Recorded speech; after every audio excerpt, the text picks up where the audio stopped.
প্রচারের শেষ লগ্নে চাঁচল বিধানসভায় নিজেদের শক্ত ঘাঁটিতে প্রচারে ঝড় তৃণমূলের মেগা বাইক র্যালি করে এলাকায় জনসংযোগ স্বতঃস্ফূর্তভাবে এগিয়ে আসছে মানুষ। প্রচার চলাকালীন রাস্তার দুই ধারে মহিলাদের উপস্থিতি এবং উদ্দীপনা বিশেষভাবে লক্ষণীয়। শনিবার সকাল থেকে চাঁচল বিধানসভার ভগবানপুর অঞ্চলের অরবড়া থেকে কয়েক হাজার কর্মীকে নিয়ে প্রচার শুরু করেন তৃণমূল প্রার্থী প্রসূন ব্যানার্জি। তিনি নিজে ছিলেন হুড খোলা গাড়িতে। প্রার্থী এলাকায় পৌঁছতে কর্মীরা মালা পরিয়ে রসমালাই দিয়ে মিষ্টিমুখ করিয়ে স্বাগত জানান। তারপর পীরের মাজারে চাদর চড়িয়ে দোয়া প্রার্থনা করেন প্রসূন ব্যানার্জি। পরবর্তীতে শুরু হয় মিছিল। সমগ্র ভগবানপুর এলাকা জুড়ে চলে প্রচার। মাঝে শেরবাউল এলাকায় কর্মীদের সঙ্গেই মধ্যাহ্নভোজন করেন প্রার্থী। এদিনের জনসমর্থন দেখে জয়ের ব্যাপারে সম্পূর্ণ আত্মবিশ্বাসী ঘাসফুল শিবির। সংবাদ মাধ্যমের মুখোমুখি হয়ে তৃণমূল প্রার্থী প্রসূন বন্দ্যোপাধ্যায় বলেন, মানুষের উন্মাদনা উচ্ছ্বাস অনেক।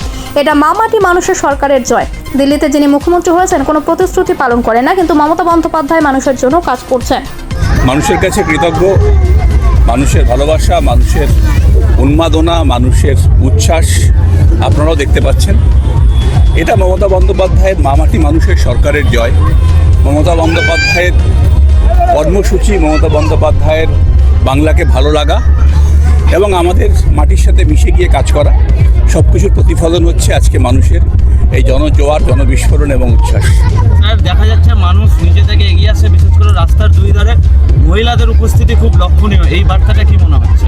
আমাদের মামাটি মানুষের সরকার গত 15 বছর ধরে মা বোনেদের জন্য অনেক কাজ করেছেন এবং আগামী দিনেও করবেন। আমাদের মাননীয় মুখ্যমন্ত্রী দেশের একমাত্র মহিলা মুখ্যমন্ত্রী ছিলেন, পরে দিল্লির একজন হয়েছেন। কিন্তু দিল্লিতে যিনি হয়েছেন তিনি কোনো প্রতিশ্রুতি পালন করেন না।